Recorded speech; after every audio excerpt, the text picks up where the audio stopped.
Chen Feng, bigyan mo ulit ako ng pagkakataon. Feng, kunin mo na itong mga pakwan sa bukid. Bayaran mo lang ako ng presyo ng kahon. Kahit isang sentimo lang, okay lang. Tulungan mo muna akong linisin ito. Kung hindi, lahat yan mabubulok sa bukid. Bakit ngayon ninyo lang naisip yan? Sino ba naman ang mag-aakala na sa ganito kaliwanag na araw? Biglang ulan ng malakas.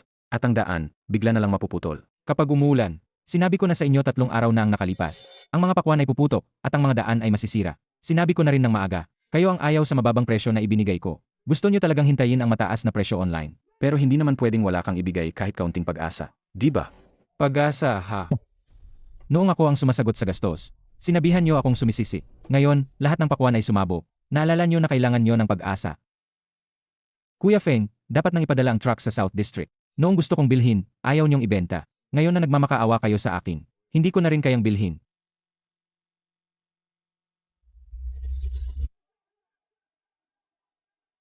Huwag kang umalis, Boss Chen. Huwag mo kaming pababayaan. 3 araw na ang nakalipas. Tinayuhan ko ang lahat ng magsasaka ng pakwan sa nayon. Naibenta na ang mga pakwan sa bukid bago ang bagyo. Pero kinamuhian nila ako dahil sa pagpapababa ko ng presyo at pagiging madamo. Ngayon, ang mga magagandang pakwan ay naging masasamang pakwan. Huli na para balikan ako upang bilhin. Kuya Feng. Naglabas ang Weather Bureau ng yellow warning. May malakas na ulan sa susunod na ilang araw. Ang maputik na daan sa Shuangshui Village. Tiyak na hindi na madadaanan kapag umulan. 2 o 3 araw na lang ang bintana para maibenta ang mga pakwan. Pagkatapos niyan, hindi na makakapasok ang malalaking truck. Kapag binaha at nababad ang lupa, mapupuno ng tubig ang loob ng pakwan. Pagkatapos, mabubulok, magbibitak at magiging maasim. Walang makakatakas kapag hindi na madadaanan ang daan at walang truck na darating mula sa labas. Ang mga magagandang pakwan na ito sa bukid ay magiging basura na lang. Ang mga tao sa Shuangshui Village, hinog na ang mga pakwan nila sa bukid. Lalo na si Matandang Gao at Abachoy. Sila ang may pinakamaraming pakwan, kaya kailangan nating kumunta ngayon. Tatawagan na ba ang malalaking truck ngayon? Tawagan. Magdala ng 4 na walang kargang truck at dalhin ang sapat na pera at weighing slips. Kung sino ang handang magkarga ngayong gabi, babayaran ko sila ngayong gabi. Tupunta sa Shuangshui Village. Tama. Tio Gao, ibenta mo na ang lahat ng pakwan mo sa bukid. Feng, bakit ang daming truck ang dala mo ngayon? Bakit ka nagmamadali? May malakas na ulan sa susunod na mga araw. Manipis ang balat ng pakwan mo. Lahat yan magbibita kapag inulanan. Kapag bumaha at nasira ang daan, hindi makapasok ang mga truck. Ang presyo ay siguradong bababa. Anong presyo ang ibibigay ni Boss Chen ngayon? 4 na sentimo bawat kilo, kahit anong laki. Maliit man o malaki, kukunin ko lahat. Walang pili, cash on delivery. Kakargahin ngayong gabi. Sino ang mauna, siya ang unahin kong i-load. Feng, ganoon ba talaga nakakatakot ang sinasabi mo? Hindi ito pananakot. Nasa ibabaw na ng ating ulo ang mga ula. Sa ngayon, bilog pa ang mga pakwan. Dahil hindi pa lumulubog ang araw. Kapag umulan ng malakas, magiging putika ng bukid. Wala nang halaga yan maski 1 sentimo. Pero narinig namin sa internet. Sa syudad, mahal ang bentahan ng hiwa-hiwa. Masyado namang mababa ang bigay mo. Ang presyo sa syudad, kasama na doon ang bayad sa transportasyon. Sa karton at renta ng tindahan. Tio Gao. Naghihintay na ang mga driver at manggagawa sa pagpayag mo. Kaya na naming i-load ngayon. Kung ganoon, sige, baka ako ang mauna. Tingnan ko nga kung sino. Ang mahilig manakot ay si Chen Feng pala. Liang niya. Hindi ka ba magla-livestream sa bayan at magbenta ng damit mo? Bakit ka nandito, inaamoy ang puti? Nandito ako para tulungan ng lahat. Yogao, huwag kayong magpapaniwala sa sinasabing iba. Ang tungkol sa tuloy-tuloy na ulan, ang tungkol sa pagbaba ng presyo, lahat yan ay paraan lang para bilhin ang inyong produkto sa murang halaga. Yogao, tingnan nyo itong price tag. Isang kahon na 200 tandang bawas 300 gramo, binibenta ang 15 yuan. Kung i-convert, halos 30 yuan na ang 1 libra. Magkano ang ibinigay sa inyo ni Chen Feng? 40 sentimos. At 30 yuan. Feng, binigyan mo ako ng 40 sentimos. Tapos ibebenta mo ng ilang bises ang presyo. Iyan ay para sa mga supermarket at kapitbahayan. At kailangan pa ng premium na display. Ang presyo na ibinibigay ko ay para sa lahat, walang pili. Tio Gao, may 10,000 pakwan sa inyong buki. Wala pang 50 ang makakapasok sa ganyang display. Ang matitira, kanino nyo ibebenta? Narinig nyo ba mga kaibigan? Yan ang mukhang tradisyonal na midleman. Kapag hindi niya gusto ang pakwan, sasabihin niyang hindi maganda ang produkto nyo. Yogao, panahon ng ngayon ng internet. Ang pakwan ng Shuangshui Village, napakaganda ang kalidad. Bakit natin hahayaan na siya ang kumita ng malaki? Magbubukas ako ng AgriSupport live selling online. Direct shipping per order. Isang kahon na 5 libra, ibebenta ng 39.9 yuan. Kapag ibinawas ang shipping fee, magkano ang matitira sa inyo? 30.9 pesos sa 5 libra. Kaya, 8 piso kada libra. Kahit ibawas pa ang delivery, may matitira ka pa ring 2 o 3 piso kada libra. Hindi ba? Mas maganda yan kaysa sa 40 sentimos. Na binibigay ng iba, di ba? Liang niya. Nakumpute mo na ba ang gastos? TSK gastos? Karton lang yan. Isang customized na 5 YY corrugated box, 3.2 pesos. 2 layer na makapal na anti-collision net, 1.5 pesos. Malapad na tape, pandikit at labor sa pag-empek. Umabot ng 1 piso. Ang pagpapadala ng pakwan via courier ay heavy cargo. Sa contract price para sa fresh produce, minimum isa 0 pesos kada order. Dagdag pang slot fee ng live selling mo, platform commission, at hindi bababa sa 15% na transport loss. Kung si Tio Gao ang magpapadala, kailangan niyang umarkila ng tao para mamitas, pumili at magbuhat sa kalsada. Para sa premium na pakwan, kailangan niyang umarkila ng tao para mamitas, pumili at magbuhat sa kalsada. Kung ang pakwan na pinadala ay nabasag sa daan at nag-request ng refund ang customer, sino ang magbabayad? Kung naipit ang delivery truck sa ulan at umasim ang kakwan, sino ang sasalo ng lugi? Binibigyan ko ng 40 sentimos dahil ako ang sumasalo ng lahat ng panganib. Ako ang nagdadala ng sasakyan. Ako ang nag-asikaso ng ruta. Kung masira, ako ang bahala. Tio Gao, walang babawasan sa bayad sa'yo. Chen Feng, huwag ka nang magkukwenta ng gulo-gulo dito. Makinig kayo lahat. Huwag niyong pakinggan ang mga palikal-likaw niya. Ako si Liang Ya, bumalik ako ngayon sa nayon. Para tulungan kayong umunlad at yumaman. Naayos ko na ang ilang community group by leader sa syudad. Pati ang mga ilang daang libong followers ko. Basta maayos at maganda ang packaging. Lagyan natin ng sticker na pusong pula ng Shuangshui. Sa atin na ang lahat ng kita. Miss Liang, totoo yan? Mahigit 2 piso bawat kilo talaga? Basta maganda ang kalidad. Ang dalawa, starting price lang yan. At hindi ako kukuha ng kita sa gitna. Bayaran niyo lang ako bawat kilong. 20 sentimos na service fee lang. Feng, ano sa tingin mo dito? Ang paraan ng Miss Liang. Mukhang mas may saysay. Tio Gao, isipin mo mabuti. Hindi hinihintay ng panahon ang paglalagay mo ng sticker. Chen Feng, wag mo kami takutin sa panahon. Ang totoo, natatakot ka lang. Kasi may iba na paraan ng mga tao. Walang matitirang mura sa 4 na truck mo. Umuwi ka na lang at iulat ang nangyari. Tio Gao, ito ang huling pagkakataon mo. Kung 4.50, karga na ngayon. Feng, ayaw kong masayang ang pagpunta mo rito. Pero kami, mga magsasaka lang. Isa lang ang umaasa sa taong taon, at ito ang ani. Kung may paraan si Miss Liang para sa mas mataas na presyo, sa tingin ko, gusto ng lahat na maghintay at tingnan. Tama. Bakit ikaw lang ang kikita ng malaki? Kami na ang magpapadala, huwag ka nang makialam.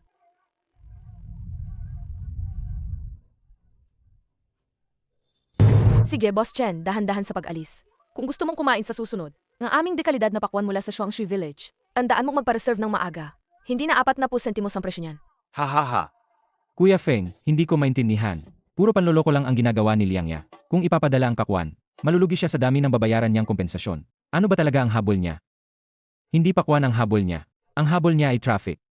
Ihahanda ng village ang mga produkto. Magla-live siya ng 2 araw para dumami ang followers at kumita ng komisyon. Ang mga natitirang problema, ang mga residente na ang bahala. Pero si Tio Gao, hindi siya naniniwala sa akin. Ngayon, si Liang Ya lang ang nakikita niya. Ang presyo sa cellphone niya. Kapag ang tao ay nasa mataas na posisyon, hindi na niya mairinig ang tunog ng pagkabiyak sa ilalim. Kuya Feng, alis ka na talaga. Kung mawawala ang order na ito, paano natin ipapaliwanag sa mga cold storage sa syudad? Punta tayo sa Qinghe Village sa kabilang probinsya. Qinghe Village. Masuli ng 2 araw ang paghinog ng pakwan doon. Ngayon, mas mataas ang presyo kung kukunin natin agad, di ba? Mas mabuti ng mas mataas ang presyo kaysa wala tayong makuha. Mahigit ang kooperatiba doon. Hindi nanonood ng live stream ang Director Zhao. Kuya Feng, kaka-update lang ng Weather Bureau ng balita. Hindi pa nakatanggap ng balita ang Qinghe Village. Tawagan mo si Director Zhao ng Qinghe Village. 4 na piso at 50 sentimo. Ngayong gabi, bago magnegatibo 7 PM, papasok na ang mga sasakyan ko. Gusto ko, ubos lahat. Walang matitirang isang pakwan. Sa Expo. Sa negosyo ng pakwan, ang pinakamahalaga ay hindi ang tamis, kundi ang bilis ng pag-alis. Sa loob ng ilang oras bago magbago ang panahon.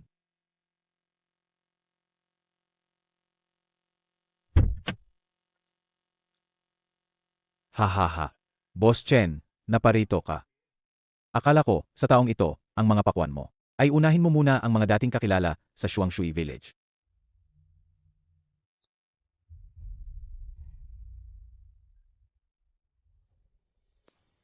Iba noon, iba ngayon. Ngayon, susundin natin ang patakaran. Director Zhao, pag-usapan natin ang negosyo. Hindi ko nakukunin ang mga produkto sa Shuangshui Village. Lahat ng volume doon, ililipat ko sa iyo. 150 tonelada. Boss Chen, balak mo bang ang buong ani ng lugar na iyon ay ipapackage mo sa akin? Kaya mo ba? Kaya naman. Pero kailangan kitang paalalahanan. Ang mga prutas dito sa Qinghe Village, ang presyo sa farm gate ay mas mataas ng 5 sentimo kaysa sa Shuangshui Village. Ang management fee ko dito, at ang loading-unloading fee ay totoo lahat.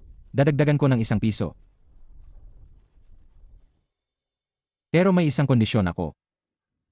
Sabihin mo, Magdirma ng kontratang walang bawian. Antas ng kalidad, tamis, oras ng paghahatid. Kung may isang truck na pakwan na hindi umabot sa pamantayan, o hindi na ihatid sa distribution center sa oras, babayaran mo ako ng 3 beses sa halaga ng kargamento. Boss Chen, parang gusto mo akong patayin. Kung pipirmahan ko itong papel. Kung sa tingin mo, ang kalidad ng produkto mo ay abot sa pamantayan, ito ay kita na ibinigay sa iyo ng libre.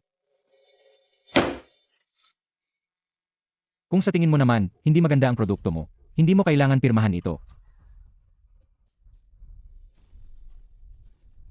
Sige, basta may pera. Ang mga patakaran ko, mas mahigpit pa sa kontrata mo. Uy, Chen Feng.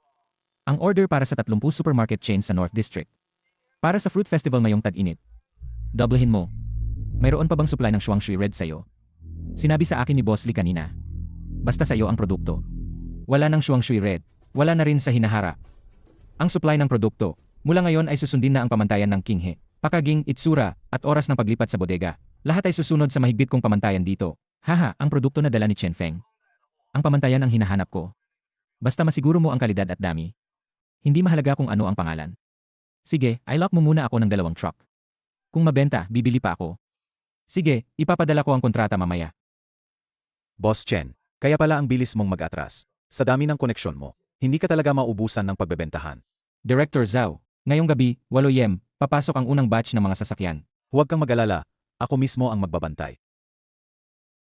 Kuya Feng, kakakontrata lang natin ng lahat ng volume sa Kinghe Village. Paano kung magbago ang isip ng Shuangshui Village at lumapit sa atin. Wala na tayong kahit isang bakanteng sasakyan. Kung sa tingin nila, mas totoo ang 3 piso kaysa sa 40 sentimos. Edi hayaan silang hanapin ang 3 pisong yan.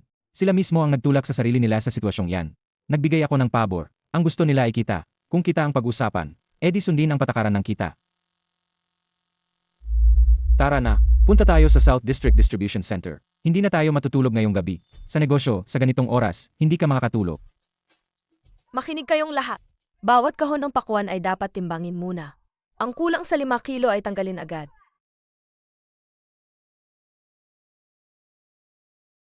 Miss Layang.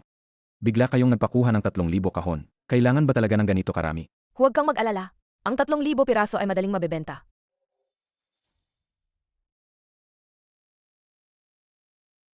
Tugao, ito ang advance payment para sa packaging materials.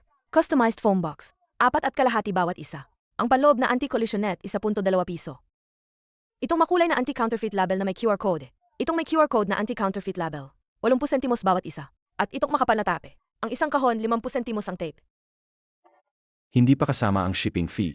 Ang isang kahon pa lang, halos 7 piso na. Arayan para ang pakwan mo ay mabenta sa presyong pang-premium. Kung walang packaging, sino ang makakaalam na Shuangshui Red ang pakwan mo? Kung walang label, paano malalaman ng mga taga-syudad ang kwento mo? Ang 40 sentimos na ibinigay ni Chen Feng, hindi nga sapat para sa kahon na ito. Ama, dahil sinimulan na natin, hindi tayo dapat manghinayang sa kaunting pera. Lahat, magsika pa. Piliin ang pinakapula at pinakabilog para ipak. Premium na pakwan.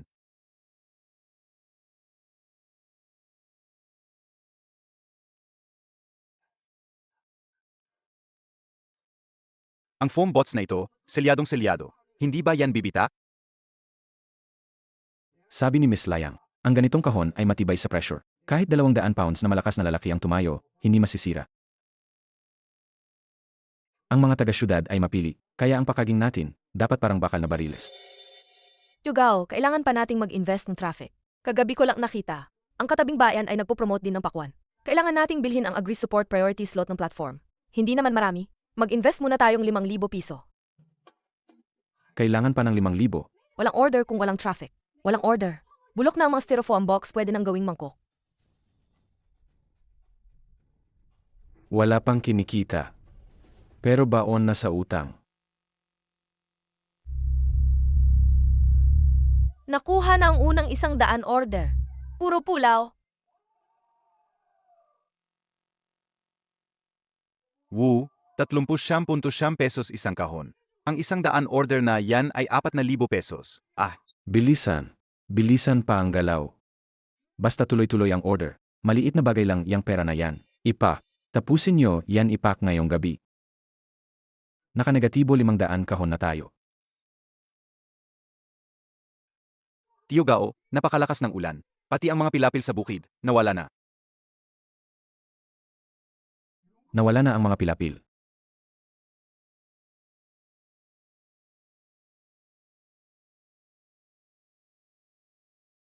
Binahalaha. Bilisan. Kukunin natin ang mga pakwan sa mga mababaw na bahagi. Anong ingay yan? Ang gaan at ang bilis mabasag. Tiyo, ilawan ko nga. Ilawan ang pakwan na hawak mo. Ay, itong magandang balat. Bakit sa gitna pa? May umumbok na puting linya? Napinsala na matinding tubig ang pakwan. Ito ay dahil sa tuloy-tuloy na malakas na ulan. Ang mga ugat ng pakwan ay mabilis na humigop ng tubig sa ilalim. Ang tubig ay dumaloy sa tangkay at pumasok sa laman. Masyadong mabilis lumaki ang loob ng pakwan. Hindi na kinaya ng manipis na bala. Sa sobrang pressure, wala ng pag-asa. Huwag nang galawin, sira na lahat. Konting hawak lang, basag na.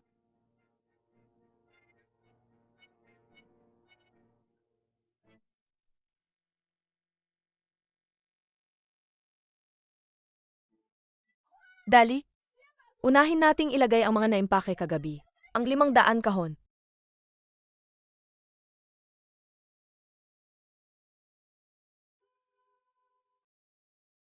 Naimpake na ba? Sobrang lakas ng ulan. Kung hindi tayo alis, masisira ang daan. Sige na, isara ang pinto.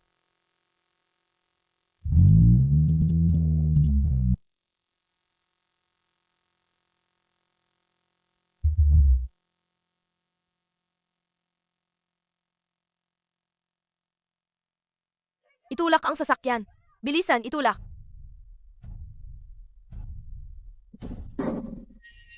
Isa, dalawa, tatlo, tulak.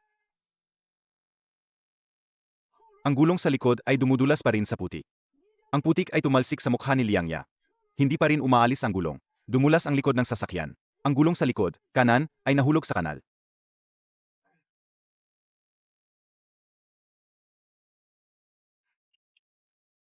Sumabit ang ilalim ng sasakyan.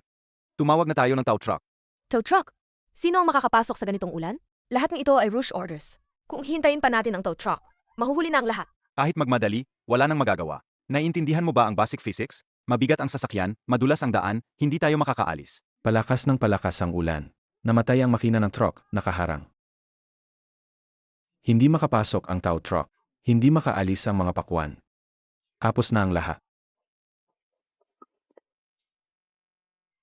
Huwag nyo nang pasinin ang mga sirang pakwan sa bukid. Lumabas na kayong lahat. Miss Liang, nakasadsad ang sasakyan sa putik. Hindi namin maipadala ang mga order. Hindi pa ba ito sapat para mag-alala?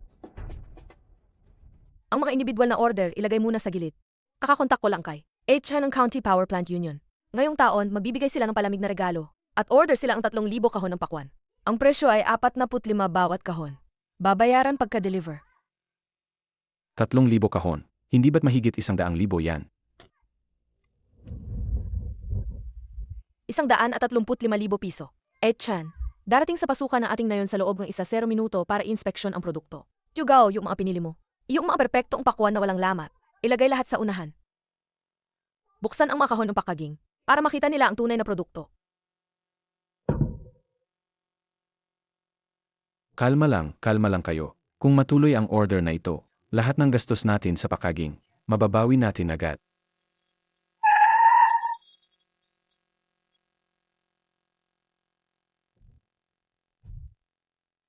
Chan, ikaw pa mismo ang nagpunta sa gitnang malakas na ulan.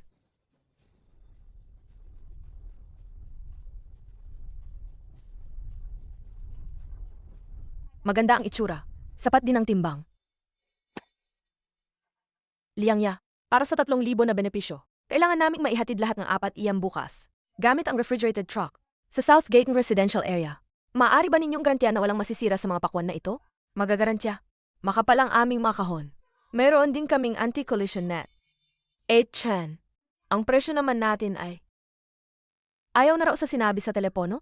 Walang problema sa presyo. Pero ngayon, kailangan kong i-verify ang inyong credentials at file. Ang orihinal na kopya ng business permit ng inyong kooperatiba. Ang orihinal na kopya ng business permit ng inyong kooperatiba. Photocopying aying legal representative. Pakikuhanan akong litrato. At Chan, puro agree support lang po ito. Direktang galing sa maliliit na magsasaka. Ako po ang streamer. Pinagsama-sama lang po ang lahat ang pakuan para ibenta ko. Walang permit ng kooperatiba. Kung walang permit, paano kayo maglalabas ng EAT official receipt? Pwede po kayong pumunta sa BJAR para mag-apply ng substitute EATR. O kaya, simpleng resibo lang. Okay lang ba yung fingerprint? Hindi pwede. Ang 3,000 kahon ay 2,000 pondo ng gobyerno. Para sa financial reporting, kailangan may 13% na EAT official receipt. Bukod pa rito ang mga substitute EATR kung may food safety issue. Hindi makikita ang responsable. Hindi pipirmahan amo yan. Pwede po kaming gumawa ng guarantee letter. Hindi papasa ang guarantee letter sa sistema ng Commission on Audit. Tungkol sa resibo, pupunta ako sa bayan bukas para maghanap ng kumpanya. Para po sila na ang mag-isyong resibo para sa inyo. Ang gaganda ng pakwan, di ba? Hindi naman siguro dahil lang sa isang resibo, hindi na kayo bibili, di ba? Nasaan ang ulat ng pagsusuri sa agrikultura? Para sa lahat naman ng pakwan na yan. Hindi nga kayo kooperatiba. Mayroon ba kayong sertipiko ng pagsusuri sa pestisidyo? Mula sa Bureau of Agriculture ng bayan noong nakaraang buwan? Sa online selling, hindi naman namin kailangan yan. Naniniwala ang mga netizen na organic kami. Ang isang order na ibinebenta mo online ay kasunduan ninyo lang netizen. Ako, bumibili akong 3,000 order. Ito ay corporate procurement. Kung sumakit ang tiyan ng netizen, maximum, bibigyan ka lang ng bad review. Kung magkaroon ng problema sa pamilya ng mga empleyado, ako bilang union officer ang makukulong. Ate Tian, pakiusap, pagbigyan nyo na po kami. Pwede ko pang ibabang 2 piso ang presyo. 43 bawat kahon. Ang kita na ito na 10,000. Hindi pwedeng palampasin lang. Hindi mo pa rin ba naiintindihan? Hindi ito palang kinapwedeng tawaran. Wala kayong corporate bank account. Walang 3 sertipiko. Walang resibong agricultural supplies. At lalong wala kayong 100,000 na security deposit. Para sa mga sirang prutas at pagkalugi. Ang pakwan na hawak ninyo ay pwede lang ibenta sa tabi ng kalsada bilang agricultural product. Hindi ito magiging branded product na sumusunod sa procurement standards. Hindi ang pakwan ang problema, kundi ang inyong mga proseso na parang naglalaro lang. Ang order na 135,000, nawala na lang ng ganito? Yugao, tingnan mo, masyadong mataas ang humidity sa greenhouse na ito. Nagkakatubig na ang mga pakwan. Sira na, nabara na ang mga butas ng pakwan. Hindi na siya malutong at matigas. Miss Yang, settled na ba ang mga order? Ang puhunan namin sa mga karton dito, at sa mga protective net, nakautang pa kami sa packaging factory ng bayan. Ito yung bago bumagsak ang malakas na ulan ngayon. Pinabilis ko ang van sa bayan para maagap ito. Naipadala na ang 100 na order. Tingnan nyo yan. Paano yan nabasag? Okay naman, yan nung binabalot pa namin. Dahil binasa nyo yan, sa ibang lugar nag-live selling ako. Ilagay lang sa kahon, isend na. Sino bang akala na ang mga pakwan na to kapag naulanan? Mababasag sila sa biyahe? Miss Liang, huli na sakita namin dito. Miss Liang, hindi na kami kikita dito. Paano ang deposit? Ang puhunan namin sa mga karton at delivery. Ibabalik naman sa amin. Di ba? Heto. Ang presyo bawat order ay 39.9 yuan. Ang bayad sa courier, 18 yuan. Ito base sa timbang ang package. Hindi na yan mababawasan. Foam box, net at sticker, ito yuan. Binawasan ng platform na 2 yuan para sa tech fee. Ito yung hati ninyo noon. Bayad sa ads 5 yuan. Kung babawasan lahat niyan, kahit safe ang pagkarga ng isang kahong pakwan. 7.9 yuan lang ang kita nyo. Kahit 7.0 pesos, okay na. Ang 100 kahon ay mayroon pa ring mahigit 700 pesos. Yan ay kung hindi nasira. Ngayon, ang batch ng paninda na ito ay may 45% na sira. Ayon sa kasunduan ng platform para sa agri-support, lahat ng sirang prutas ay kailangang i-refund ng buo. At dahil wala tayong cold chain, itinuring ang platform na paglabag sa packaging. May karagdagang multa na 0 pesos bawat order. Kailangan pa nating bayaran ang customer ang 5 pesos na rebate. Tingnan nyo na lang. Ano itong pulang-pula na linya ng teksto? Inaasahang kabuuang halaga ng babalik na pera. Bakit may minus sign sa harap? Negatibo. Ilang araw at gabi kaming walang tigil sa trabaho. Pero kailangan pa nating bayaran ang platform ng 12,000 pesos. Para sa mga kahon at label na ito, ang 20,000 pesos ng kooperatiba, naibayad na. Iyan ang ipon naming lahat sa nayon para sa pagtanda. Mababawi naman siguro yan. Di ba? Ang down payment ay ibinayad sa packaging factory at sa logistics company. Na-deliver na nila ang paninda. Nagtrabaho na rin sila. Saan ka kukuha ang pera para i-refund? Yugao, sinabi ko na noon pa. May panganib sa pagnenegosyo. Sino ang mag-aakala na magdadala kayo ng tubig kapag namimitas ng pakwan? Sino ang mag-aakala na ang ulan ay sisira sa mga kalsada? Sa wakas, tumigil na ang ulan. Pero mas nakamamatay itong matinding sikat ng araw. Matandang Wang, dumating ka na.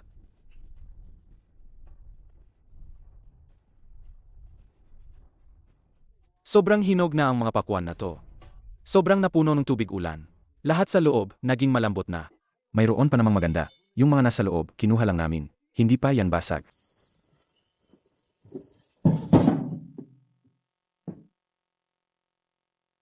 Matandang Gao, huwag mo nang lokohin ang sarili mo. Sa ganitong panahon at halumigmig, kapag nahiwalay na ang pakwan sa puno, hindi na yan tatagal ng 24 oras. Tingnan mo, itim na lahat ang tangkay. Magkano ang ibibigay mo? 1 sentimo, bayad agad. 1 sentimo, bayad agad? Magkano? 1 sentimo. Nung isang araw, si Chen Feng, 4 na sentimo pa ang binigay. Si Miss Liang, 30.9 ang benta sa online kada kahon. Nung isang araw yon, nagbibenta ba talaga si Liang Ya? Nagloloko lang yan ng tao. Ngayon, lahat ng processing plant sa buong bayan. Puno ng malalaking truck sa labas. Sobrang daming basag na bunga pagkatapos ng ulan. Ang mga pabrika ngayon, hindi na rin nagkukulang sa ganitong klaseng produkto. 1 sentimo. Hindi ko man lang mababawi ang gastos sa abono. Mga ngalakal na wang. Dahil sa tagal na nating magkakilala, ilang taon na rin, gawin mong 2 sentimo. 2 sentimo, papakargahan ko agad sa'yo. 2 sentimo? Matandang gao, hindi mo pa ba nakikita ang sitwasyon? Ang mga malalaking supermarket sa syudad, puro galing na sa King Village ang dinadala. Mga dekalidad na greenhouse pakwan. May cold cane sila. Tuyo ang balat nito. Ang mga hinugot mo lang sa bukid. Pangkatas na lang ang gamit nito. Mabilis bago pa ito mabaho. Sa 10 sentimo lang, seryoso ka ba? Pakain na lang namin sa baboy. Hindi namin ibibigay sa'yo. Sige, pakainin mo na sa baboy. Mas mahal pa ang baboy ngayon kaysa sa mga pakwan mo. Magtatay ang baboy kapag kinain ang mga maasim na yan. Kapos sisilawan na matinding init pagkatapos ng ulan. Hindi na may tatakpan ang panis na amoy nito. Tignan mo yung mga magsasaka. Itinatapon nila ang mga pumutok na pakwan sa puti, patungo sa gilid ng bukid. Sandali.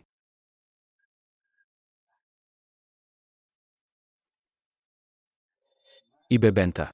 Tatanggapan ko, basta hindi pa lubos na bulo. Kukunin ko na lahat. Pero malinaw ang mga termino ko. Hindi ko kukunin ang may amoy asam na. Kahit may konting basa o marka, hindi ko yan tatanggapin. Ikaw na ang magbabayad sa mga manggagawa. Wala akong dalang mga tagaluwad. Magsimula na kayo. I-load sa truck ang mga pinili.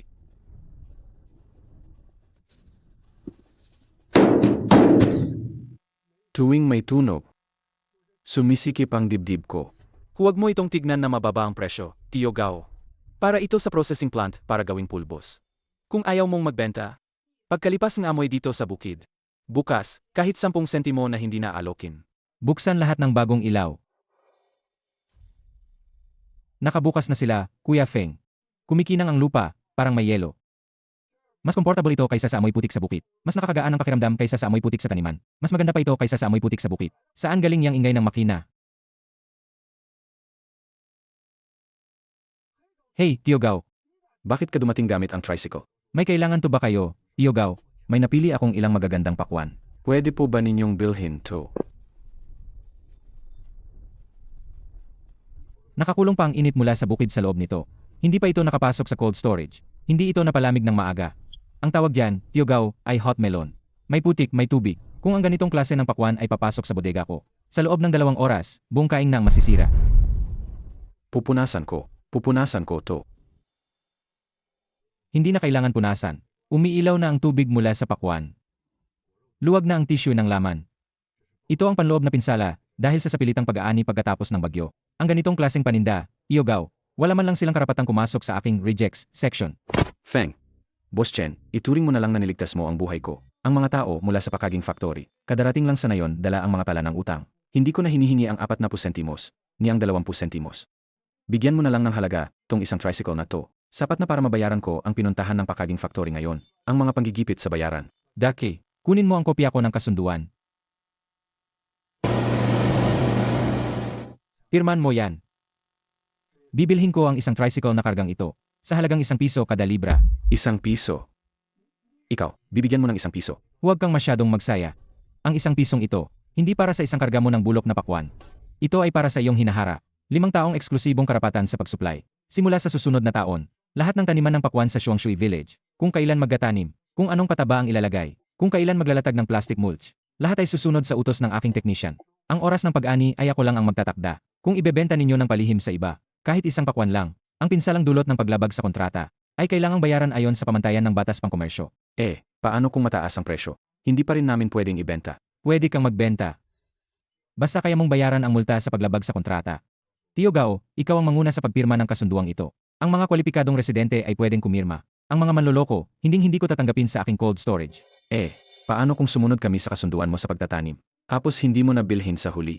Kaya nga 5 kaon ang pinirmahan ko. Sa loob ng 5 taong ito, bibilhin ko sa presyong hindi bababa sa market price. Basta pasok sa pamantayan ng produkto. Hindi ako kailanman nagkakautang. Pero may isang kondisyon. Kung maglakas loob ka pang gawin ito muli ngayong taon, at magangka kang magkaka ng masama sa akin, sa buong bayan, ipapalam ko ang iyong credit rating. Sa panahong iyon, kahit si mga ngalakal nawang na bumibili ng basura, hindi na papasok sa inyong village. Pirmahan mo na. Feng. Hindi pa rin maintindihan ni Tio. Dahil maasim na ang mga pakwan na ito. Bakit mo pa kukunin? Hindi ba't lugi ka lang kung bibilhin mo yan? Ang ganitong uri ng pakwan ay hindi maaring ilagay sa bodega. Direkta ko itong ipapahatid sa kemikal na pabrika para gawing base material para sa fermentation. Ang mahigit 100 yuan na bayad sa pagproseso ng basura. Ako mismo ang sasagot. Feng, nagkamali talaga si Tio. Akala ni Tio noon, masyado kang kumikita sa aming patong. Pero ngayon, kung wala ang patong na ito, mahirap na kaming mabuhay. Daki, bigyan mo si Tio Gao ng 1,000 yuan na cash bilang kaunang bayad para sa kooperasyon. Matandang Gao, tandaan mo. Mula ngayon, negosyo ay negosyo. Huwag pag-usapan ang damdamin. Tawagan mo ang may-ari ng Pakaging Factory. Ako muna ang magbabayad ng balanse ng Shuangshui Village. Pero sabihin mo sa mga taga-village, ang perang ito ay hindi ibinibigay ng libre. Ang lahat ay ibabawas mula sa kanilang susunod na 5 taong pondo sa kooperasyon. Ako lang ang mag-ayos ng gulong ito, ayon sa mga panuntunan ng negosyo. Tungkol naman sa nawala sa kanila dahil kay Liangya, ang kanilang logistics deposit at traffic fees.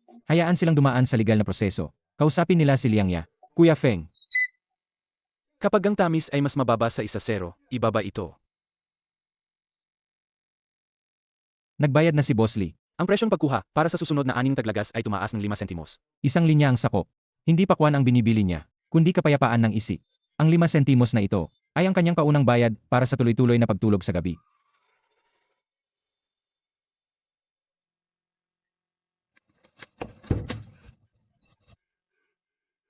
Tumatakbo ka, saan ka pupunta? Ang lahat ng 30 pesos mong order ay ibinalik na. Kami ay nagbayad ng 10,000 logistics fees. At ang bayad sa kahon, balak mong takasan ang lahat? Wala akong pera. Ang account sa platform ay permanenteng na block. Ang lahat ng deposit ay nawala. May sirang pakwan ng mga customer. Walang pera, walang pera. Kung walang pera, magbayad ka ng gamit. Kinonsulta ko ang pulisya. Ang ginawa mo ay paglabag sa kontrata at maling pagpapatalastas. Gusto mong takasan ang pagkabangkarote. Hindi mangyayari yan. Babayaran ko. Hindi ko na kayang bayaran. Magtatrabaho na lang ako sa greenhouse para pambayad. Huwag niyo po akong kasuhan. Feng, salamat sa iyo at inayos mo ang mga utang na hindi mabayaran noon. Ito ang natitira kong 2 pakwan. Kakaibang tamis ito para sa iyo. Daki, kunin mo ang probe. Mataas, 12 ang sugar content. Okay lang kainin ang pakwan na ito. Kami talaga ang naging tanga. Feng, ang kasunduan natin sa loob ng 5 taon, inanggap na ng lahat sa nayon. Kailan kami magtatanim sa susunod na taon? Lahat ng bibilhing pataba, susundin ka namin. Sundin lang ang patakaran. Hanggat pasado sa timbang, hindi ko ipagkapaliban ng bayad. Kung may depekto, hindi ko natitingnan pa. Noong kalahating buwan, tinawag tayong mga supsop-dugo. Ngayon, biglang sumusunod na sila. Ang pagsasaka ay hindi lang umaasa sa panahon. Hindi rin ito sa paggamit ng bibig ng mga influencer para kumita. Ang ilang pisong patong na ito, ang binibili nito ay modernong logistic, siyentipikong kalidad at diwa ng kontrata. Hindi ako vampira. Hindi rin ako isang nabubuhay na Diyos. Ako ang taong nagdadala sa inyo sa modernong lipunan ng komersyo. Sa industriyang ito, hindi tinitingnan kung gaano kataas ang presyo, kundi kung sino ang makahuhula sa pagbabago ng panahon. Kayang tanggapin ang lahat ng pagkasira. Sa huli, may hatid ito ng buo sa syudad.